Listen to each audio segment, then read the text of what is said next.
Bueno, muchas gracias por la invitación. Es un placer estar aquí con amigos y amigas. Gracias, Javier.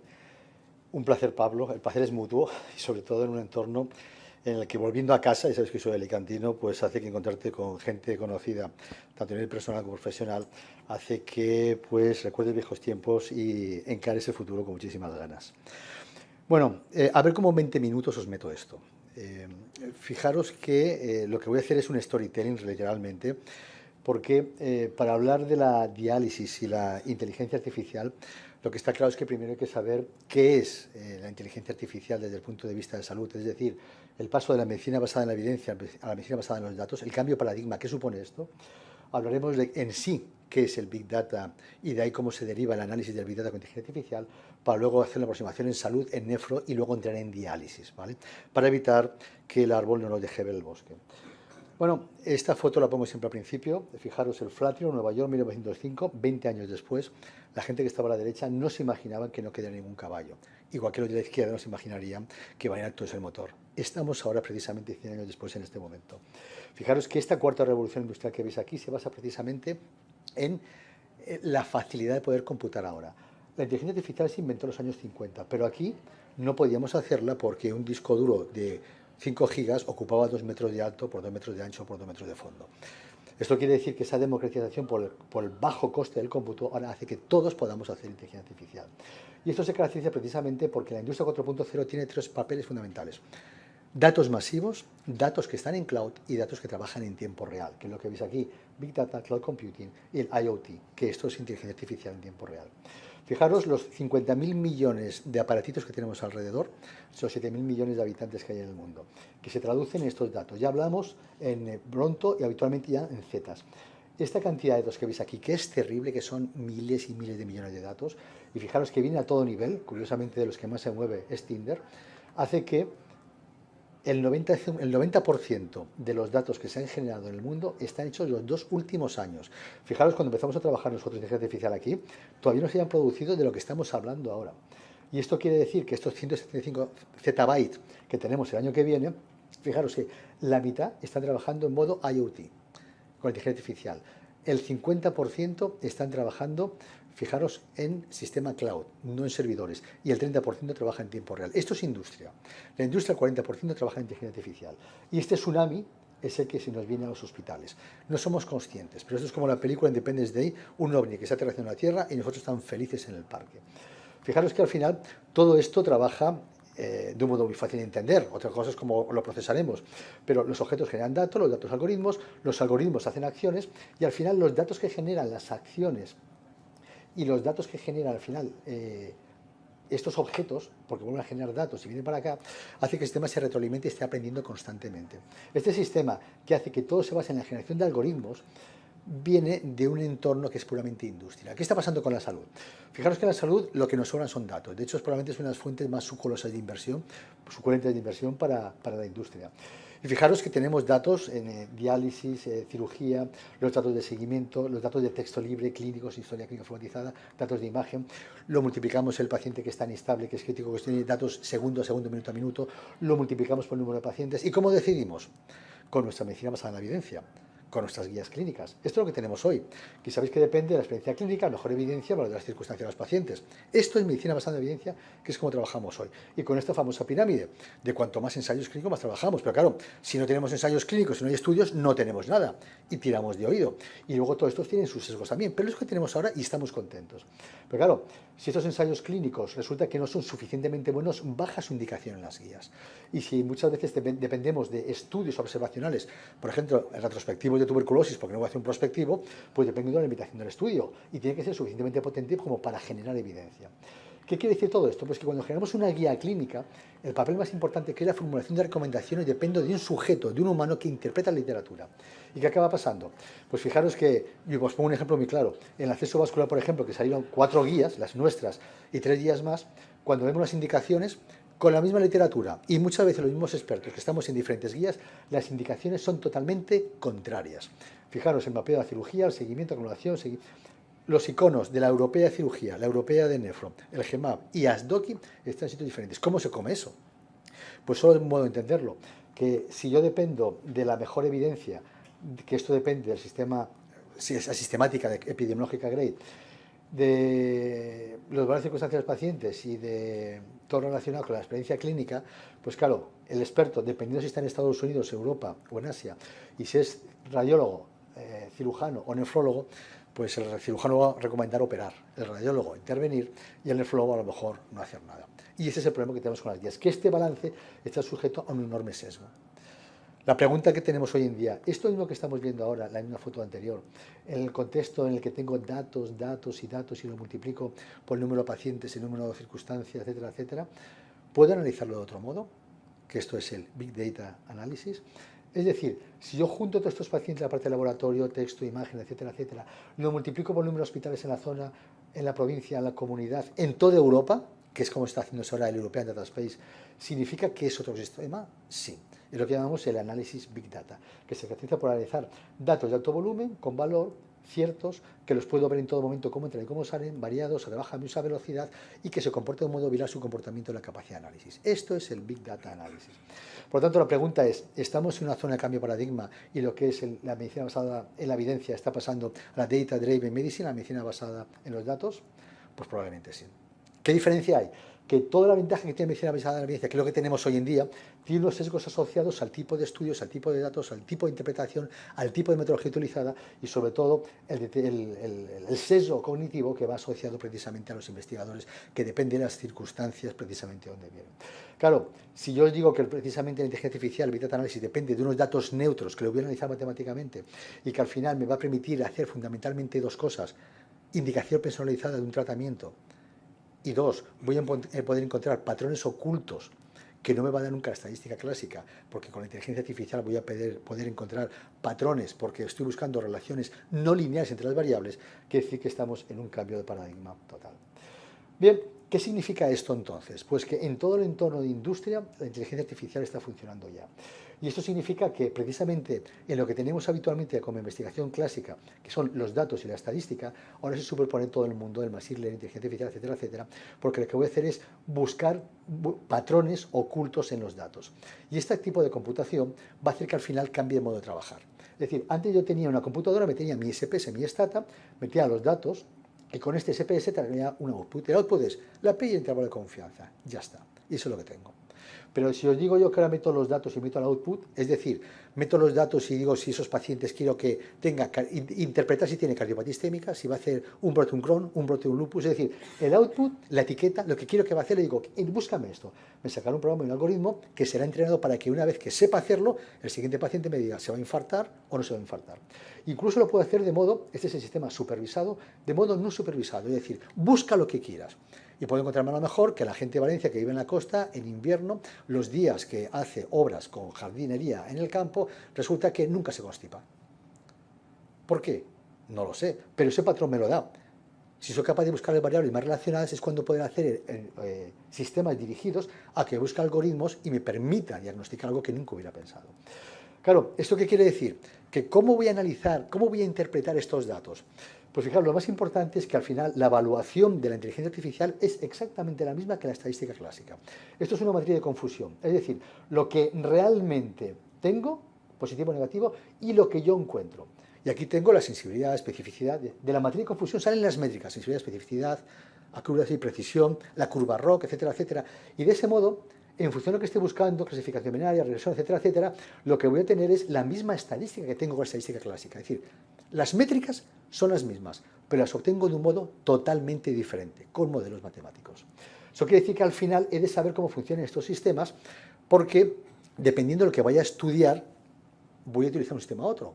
En China, en Japón y en Paraguay van a utilizar la misma estadística en el multivariante, pero esto va a depender de un modo totalmente diferente. Es decir, si tengo sistemas profundos de inteligencia artificial supervisada, deep learning, sistemas profundos o búsqueda de patrones, al final eso va a depender de que yo quiera encontrar un resultado en función de la patología. Es decir, si veis aquí a la izquierda que quiero separar los puntos rojos y blancos con la estadística clásica, pasaré una línea por el medio y la pasaré del mejor modo posible para que me queden los menos falsos positivos y falsos negativos. Pero si yo digo que tengo diferentes sistemas que, como veis aquí, me dejan todos los puntos rojos y todos los azules a un lado, en general, del modo más perfecto posible, pero a lo mejor con cierta dificultad que hace que a lo mejor me queden más rojos en un sitio o más azules en otro, que querrá decir que yo elegiré uno u otro en función de la patología que voy buscando. Es decir, si quiero hacer un screening de cono me hará falta mucha más sensibilidad, menos especificidad. Si quiero un diagnóstico de certeza me hará falta sensibilidad y sobre todo especificidad. Entonces, en función de esto elegiré uno u otro y al final lo que tendré es una preparación de los datos con el ingeniero clínico e ingeniero de tal manera que ese preprocesado me permitirá preparar los datos en el mejor modo posible para el tratamiento de missing, de interpolaciones, etcétera, etcétera, se haga de un modo en que el ingeniero lo optimice, el clínico interprete si un missing de una hemoglobina le doy valor o no. Si tengo una hemoglobina cada 3 días, no me importa. Si es un paciente crónico, incluso a lo mejor le sobran, pero si es en UCI será poco. Un ingeniero nunca va a saber qué es un missing en ese sentido, pero si hay que hacer una interpolación de missing te va a hacer un ingeniero. ¿Por qué? Porque al final esos datos bien estructurados lo que te van a dar es un patrón que va a ir ajustando en función del tratamiento matemático de los datos, pero de una búsqueda de un objetivo clínico. ¿Qué quiere decir? Que al final con esto poder hacer diagnóstico, predicción, prescripción, es decir, ver la respuesta a un tratamiento, identificar si un tratamiento va a ir bien o no, y al final todo esto que es universal en inteligencia artificial, cómo trabaja en salud. Igual que en industria. Pero aquí hay un pequeño detalle, que los datos son sensibles, la privacidad, y dos, que nos jugamos vidas humanas. Evidentemente con la inteligencia artificial con los test seguros, pero aquí en todo momento. Por eso hay un paquete completo que tenemos que saber todo, que es la parte regulatoria, es decir, hay una ley de inteligencia artificial que se ha publicado ahora, el espacio de datos europeos, el MDR, que es la ley de Medical Device, que hace que tenemos que saber que ahora se acaba de publicar la ley de inteligencia artificial y que dice que cualquier producto de inteligencia artificial es un 2B de alto riesgo y requiere una regulatoria. Es decir, si estamos investigando nosotros en un producto que sale bien y no sale muy bien, si lo queremos poner a un paciente tiene que pasar por el mercado y con una regulatoria, que es el mercado CE. Y esto es un tema que tenemos que saber. Punto número 2. Todos los datos en Europa, desde la aprobación de esta ley, que ha sido en abril de 24, hará que cualquier ciudadano pauso primario, desde que se va desde Sevilla hasta Bélgica, cualquier médico en Europa podrá utilizar sus datos para dato primario. Y por defecto todos los datos son de la Comunidad Europea, a no ser que el paciente explícitamente se niegue, excepto la genómica que pidió voluntariamente. Eso quiere decir que cuando hay que hacer estudios de investigación va a ser exactamente lo mismo. Y si en este contexto os digo que esa es la esfera europea, a nivel español tenemos la estrategia de salud, de digitalización, tenemos la estrategia paralelamente de todo lo que es relacionado con universidades, lo relacionado con Ministerio de Economía, lo relacionado con la inteligencia artificial asociada a infraestructuras tecnológicas que hacen que todos esos datos que tengo que utilizarlos de tal manera en que se aplique a salud, se aplique técnicamente, pero sea compatible con la inteligencia artificial europea y European Data Space. ¿De qué estamos hablando ahora? ¿No? Pues de un sistema que va inherentemente asociado cuando hago inteligencia artificial.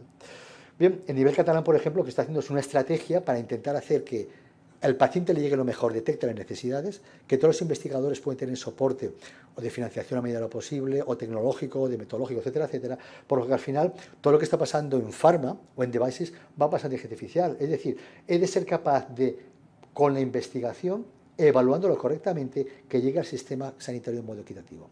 Esto no es investigación, es innovación. Investigación es consigo una beca, consigo financiación, publico y me hago un selfie con la publicación. Y ahí acaba.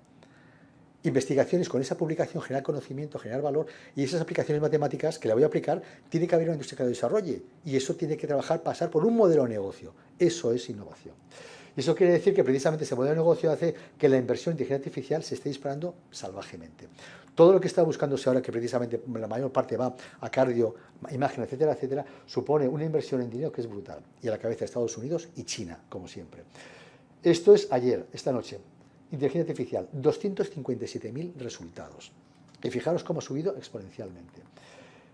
La FDA, el año pasado 500 entradas. Ahora 882 entradas registradas en la FDA.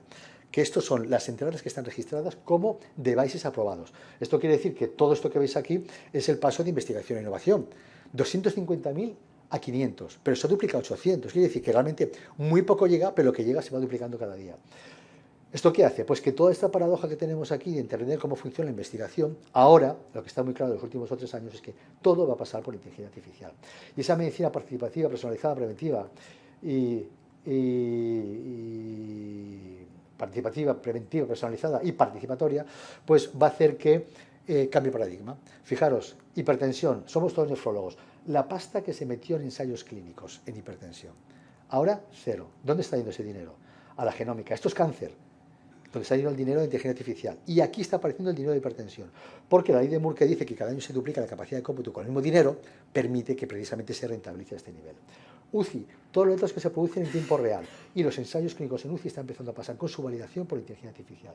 Diabetes, donde más volumen de datos hay, porque la patología que tiene asociada es terrible, y al final te vas dando cuenta de que toda esta patología que tiene asociada a la diabetes, porque tiene muchas especialidades involucradas y tiene una mortalidad altísima, hace que se suma que la diabetes va a requerir análisis complejo que va a venir precisamente de los datos multivisualizados con Big Data. Fijaros, los ensayos clínicos, este es el de la cana que se ha publicado recientemente, donde sacan que un fármaco es mejor que otro. Meto los datos por IA y me doy cuenta que realmente hay pacientes que van a responder mejor o peor o que no se van a enterar con este tipo de fármacos. ¿Qué quiere decir? Que evidentemente el modo de analizar los datos y el modo de hacer los ensayos clínicos ha cambiado. Hasta el cálculo de la muestra va a cambiar. Fijaros que cuando yo estoy incluso hablando de complicaciones en diabetes, que creo que la inteligencia artificial me va a solucionar, ya os hablo aquí que tengo diferentes tipos de inteligencia artificial. Por lo tanto, en función de la sensibilidad y especificidad, voy a trabajar con uno u otro, ya no la estadística clásica. Y el sesgo y la aplicabilidad va a depender también del modelo que vaya a utilizar. ¿Qué quiere decir? Pues que al final, en cualquier tipo de estudio, voy a tener que trabajar con diferentes modelos, como veis aquí, que van a dar unos estadísticos totalmente diferentes que son los que voy a aplicar en la clínica. Es decir, he de saber una mínima inteligencia artificial para poder trabajar con ingeniero, porque si no, si me toca la lotería y contrato los mejores 5 cocineros para mi restaurante y no va nadie, y me entero luego que he contratado 5 pasteleros en vez de 5 cocineros que hagan diferentes cosas, es el equivalente a no conocer en qué trabaja un ingeniero. Fijaros el mundo de los wearables, lo que se habla ahora. Todo el futuro pasa por wearables. Y todo esto quiere decir que si los wearables, la inmuno, todo lo que es la medicina de las ómicas, todo lo relacionado con las autoinmunes y la creación de fármacos, todo lo relacionado con imagen, todo lo relacionado con imagen y patología inflamatoria compleja que puede incluso relacionarse con patología cardiovascular que nunca hubiera imaginado que lo haría, como artritis reumatoide, inflamación cardiovascular y todo eso con redes profundas que me permiten precisamente juntar datos con imagen. ¿Qué quiere decir? Que si además esto meto la generativa, el ChatGPT, que me trabaja fantásticamente bien, pero que, ojo, tiene unos sesgos todavía muy importantes, éticos, dónde están los datos y cómo los analizo, hace que al final me encontré en una zona en la que voy a empezar a ver a los grandes primeros espadas, como veis aquí, que ya son veteranos y algunos jubilados, publicando en inteligencia artificial, como la IGA. O, por ejemplo, la patología crónica, como la insuficiencia renal, que yo acostumbro a ver artículos como este en el que tengo diferentes módulos para hacerlo y que luego yo, como tengo diferentes métricas, voy a tener una app que me va a decir, ¿usted qué quiere para tomar una decisión con su paciente? ¿Una región logística, gradient boosting, que son redes, o ElasticNet? Y eso tenemos que hacer apretando un botón. ¿Os imaginabais eso hace 2 días? Es decir, que todo esto que estoy haciendo con enfermedades crónicas que hace que incluso pueda ver qué variable se relaciona más con el pronóstico, va a cambiar el método. Es decir, eso que creo yo, bueno, estará mareado por la hemoglobina, pero si el algoritmo me dice, no, no es por la hemoglobina, sino que es por la glicada, ¿cómo voy a interpretarlo yo? Es decir, me hace falta un mínimo conocimiento para saber que todo esto que se me avecina con la clínica, las ómicas, todo relacionado con añadir biopsia renal, fijaros que los Q1 empiezan a hablar de que la biopsia renal pasará por inteligencia artificial, quiere decir que al final, incluso fracaso renal agudo, quiere decir que al final me voy a acostumbrar a ver no una curva ROC, sino un montón de curvas ROC y tendré que elegir cuál es la que creo que trabaja mejor para mi modelo. Al final todo esto va en un entorno en el que ya no son 4 o 5 artículos, son miles y miles de artículos, la mayor parte veréis que vienen de China y en cualquier tipo de patología renal, como puede ser la peritoneal, como puede ser todo relacionado con el agudo, voy a encontrarme un entorno que va a cambiar el modo de trabajar. Y ahora os hablo de la diálisis. Fijaros que en este entorno va a ser fácil de entender que la diálisis es lo que tenemos en nuestro entorno. Fíjate, esto es una encuesta que hizo Fresenius en todos los países de Europa para ver qué opinaban los médicos de inteligencia artificial en diálisis. Y la respuesta que hay aquí, que son 3 respuestas solo, la verdad es que esto es un poco justo, porque claro, estoy de acuerdo o a medias o desacuerdo. Todo el mundo en resumen venía a decir que está bastante a favor en general, más o menos a favor. Hay muy pocos en contra, pero hay una zona que veis aquí que pone respeto. Es decir, ¿reducirá el trato humano? Pues probablemente sí. ¿Me da un poco de miedo? Pues sí, me da miedo. Es decir, la gente tiene mucho respeto, pero porque no lo conoce. Y fijaros que si yo me meto en una capa más y digo, ¿cuánto tengo de diálisis e inteligencia artificial? Solo tengo 400 resultados. Pero se va moviendo con potencia. Fijaros que todo lo que las enfermedades crónicas se empieza a asumir, esto es un pequeño revisión que han hecho sistemática, se va a hablar ahora muchísimo de todo lo relacionado con la necesidad de conocer el riesgo de muerte, la hemoglobina, predecir el tiempo de, o sea, la calidad de diálisis o sobre todo todo lo relacionado con mortalidad a medio plazo, largo plazo o inmediata.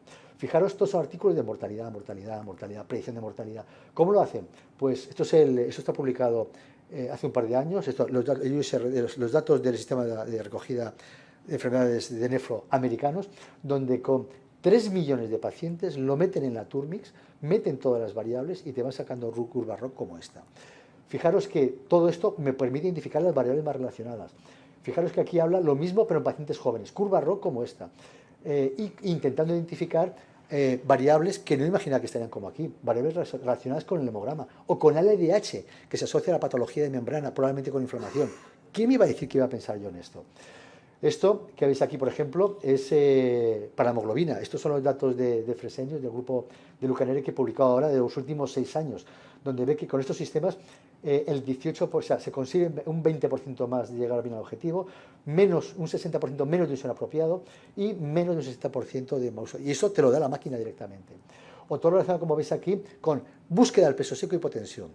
1, 2, 3, 4, 5, 6 artículos y todo con chinos, todo con dinámicas muy sistematizadas que incluso pueden tener la relación con las variables más relacionadas o mapas donde, esto es en China, donde tengo otros los sujetos identificados en un mapa de cuál se debe potensar, si está hipotensado en su momento o si lo puedo prevenir.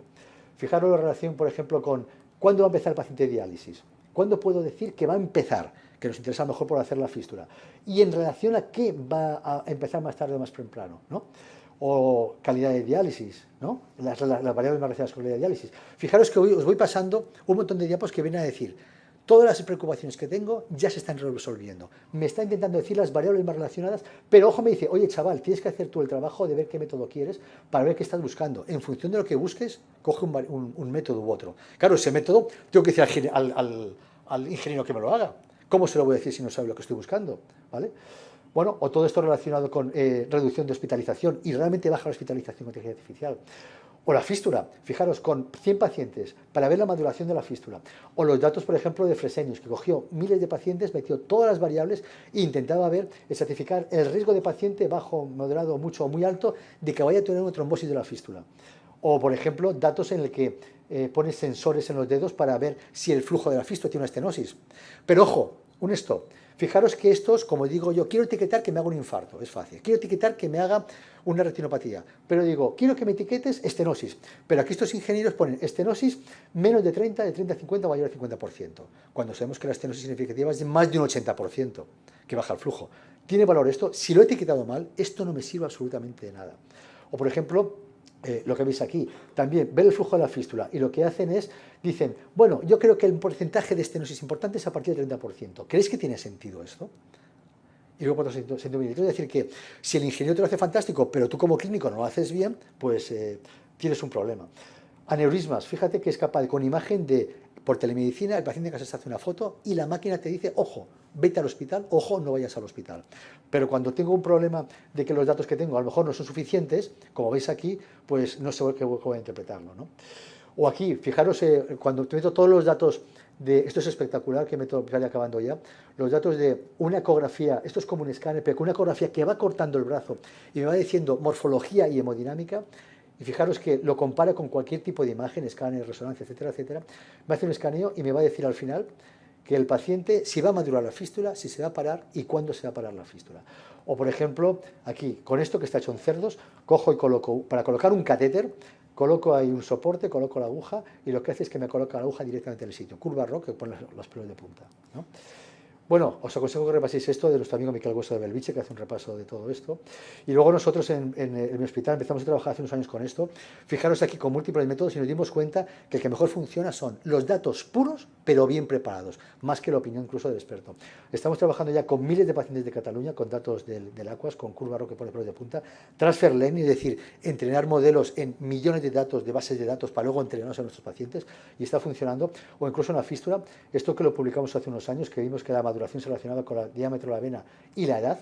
Ahora hemos visto que la maduración se relaciona con el metabolismo mineral, fundamentalmente. Tiene su lógica. Con la estadística clásica no lo hubiéramos visto nunca. Es decir, en resumen, el futuro es este, es decir, está claro que tenemos ahí los datos, pero hay que vigilarlos. Tenemos muchos datos, pero los sistemas todavía no están maduros. Los datos son de alta calidad, pero hay que integrarlos bien. Y tengo en diálisis muchísimos datos que hay que manejar bien. Hoy, parece que funciona ya con imagen, parece que funciona con hospitalización, parece que funciona con anemia, pero les queda mucho por recorrer. Y todo esto, el libro blanco que se ha publicado ahora en el Sistema de Inteligencia Artificial catalán, viene a decir que aunque tengan maravillas, como veis aquí, tengo un gran problema si no entreno al personal y los jefes de servicio no se ponen las pilas. Por lo tanto, todo esto pasa por combatir la resistencia a los gestores y entrenar al profesional. La conclusión es clara, es decir, la medicina basada en la evidencia será sustituida por la inteligencia artificial. Ningún médico va a ir a la calle, pero el médico que sepa inteligencia artificial lo van a sustituir por uno que sepa inteligencia artificial.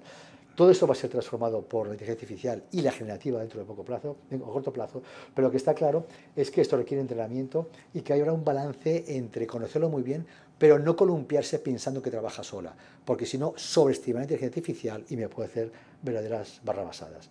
Estoy preparado porque realmente esto ha cambiado, no vamos a trabajar en un sistema igual. Os animo a todos a que, ya sabéis que hemos creado un grupo de inteligencia artificial en la SEN, a los que tengáis interés lo tengáis en vuestro radar y luego que sepáis que están apareciendo mucha formación en toda España, tenéis que apuntaros a cualquier sitio. Nosotros hemos creado una unidad mixta entre el grupo que coordino yo de investigación y la Escuela de Ingeniería de la Autónoma. Hemos fabricado este máster que va a todo trapo, ya tenemos problemas porque estamos aumentando las plazas y os aconsejo que os apuntéis a sitios para empezar a formaros. Hay muchos foros, aquí hacemos nosotros también el TAIS, el Taulí Health Artificial Intelligence Symposium, donde pasamos por todo esto. Y esto no es investigación, es innovación, es business, es gestión, es ética, es seguridad, es legislación. Y todo esto significa que probablemente el que está más perdido, que es el clínico, tendrá que ponerse las pilas ya. Muchísimas gracias.